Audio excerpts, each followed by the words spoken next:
green light, that means I'm carrying on. This is taken over from the last one, which will have ended on the red light, on the same traffic light. Going through this rather narrow, you can only go through one lane at a time. I used to come up here on my bike when I was a kid. I used to love this, actually, riding along here, because it's lovely and flat along the same route as the canal takes. I'm not on the towpath though, because there's even more interesting things to see, as I think I'll show you today. And we did plenty of towpath stuff this visit, but this is going to be all about the things that you can see away from the canal on this particular area. Ahead you see a big bridge there. On the one hand you've got this is the same train line that I took you through the other tunnel for a few moments ago. On the other side of Nell Gwyn's cottage, where we were talking about Nell Gwyn and Charles II, and we saw the oak apples. Now, as we're going to be in another film for this, and there's more goosegrass here in flower. Can you see the flower on that goosegrass there? A little star-shaped flower on there. We might come back to that, although now's as good a time as any to talk about it. Of course, it's cleavers, isn't it? Nothing to do with Anne of Cleves, but on the subject of history. But it sticks. If I take the leaf here of the goosegrass, there's the leaf. If I can just show you it. It's going to go out of focus. I didn't bring my lens kit with me, but I've just stuck that leaf here to my jacket. It would stay on until I peel it off because of the tiny hairs. But even more than the actual leaf itself, there are birds. There are little fruits that have got tiny little vegetational hooks on them, which will stick to a cat's fur or to any animal's fur or your clothing. That's how that plant gets from place to place.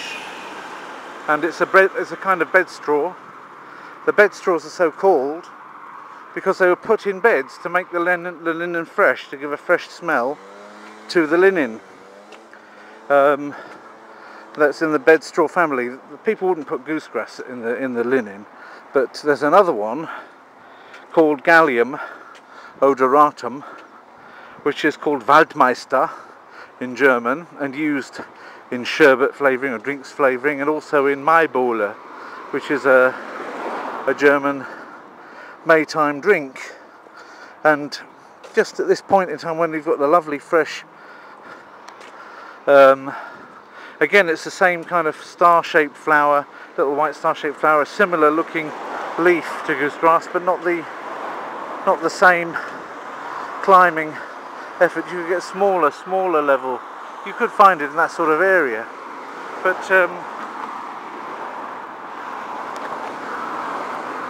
basically that Waldmeister is a typical bedstraw, and so I had some which was sent to me very kindly by a herbalist in Finland, who sent me a packet with some in of hers, which is really kind. Somebody on the internet, you meet incredibly kind people on the internet, you know. Obviously there's some people out there are complete psychopaths, but for every psychopath you probably get rather more kind people, but the problem is obviously the downside can be rather large, whereas the upside is usually a bit more limited. So what have we here? That's the M25, ladies and gentlemen. That's the London Orbital Road, which was completed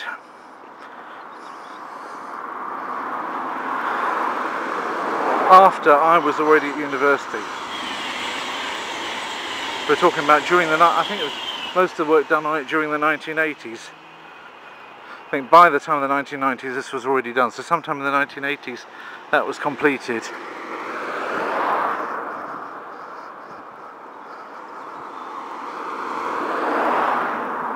And obviously it's one of the larger capital orbital roads in Europe. It typically is about 20 to 25 miles, which is getting on for 40 kilometres at times, out from the central point of London, which makes it 2 pi r about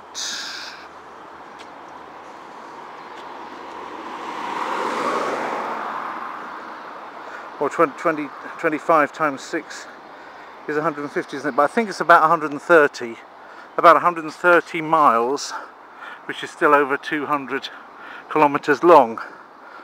Compare that to the Moscow orbital road, the MCAD, which is for the other 12 million city that there is in Europe that has a ring road.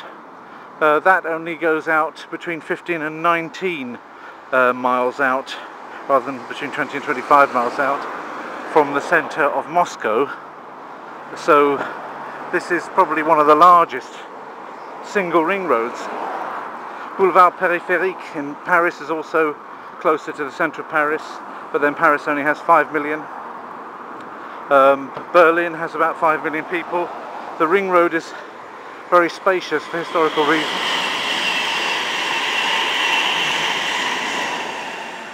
And might be a contender. The Berliner Ring would be a contender, but for this we're now under, but for the fact that the Berliner Ring is not a single ring road. It is an arrangement of motorways, and I think there's at least 2 or 3 different names of the road. If you want to go around Berlin on the Berliner Ring, you have to come off and go on to another motorway several times with a different motorway name, whereas this M25 is a single one going all the way around London. It's not a toll road, but as it goes over the Thames on the bridge near to, what's that area called? Thurrock, Dartford and Thurrock. Dartford on the Kent side, Thurrock on the Essex side. As it goes over the Thames near to the coast, obviously it goes over the Thames twice, but on the other side you barely notice the Thames. As it goes over the Thames near the coast, there's a huge bridge going one way, a huge tunnel, the Dartford Tunnel. It's a QE2 bridge, Queen Elizabeth II bridge, going when you're travelling anti-clockwise, and it's the Dartford Tunnel. No, that's incorrect. When you're travelling clockwise, you've got the QE2 bridge, and when you're travelling anti-clockwise, you've got the Dartford Tunnel. They can obviously change that around if they want to, yeah, but usually that's the way it works. So there we have the M25 in all its glory, raised up there for over the whole of the Gade Valley there, raised up on stilts at enormous cost.